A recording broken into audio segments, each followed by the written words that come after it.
Bien avant William Harvey, un médecin du XIIIe siècle avait déjà décrit un principe fondamental du corps humain, la circulation pulmonaire du sang.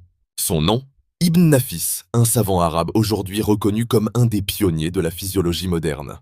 Né en 1213 à Damas, en Syrie, Ibn Nafis étudie à l'hôpital Al-Nouri, un centre médical de référence à l'époque. Il devient médecin, mais aussi juriste, philosophe et théologien.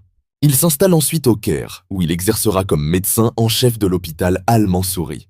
Dans son commentaire du canon d'Avicenne, Ibn Nafis remet en question un dogme médical vieux de 1000 ans, celui de Galien, qui affirmait que le sang passait directement du ventricule droit au gauche par des pores invisibles.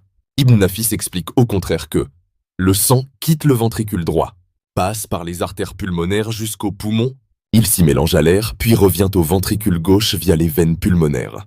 Cette circulation pulmonaire est décrite plus de 300 ans avant Harvey, 1128. Mais son manuscrit reste oublié en Europe jusqu'à sa redécouverte au XXe siècle.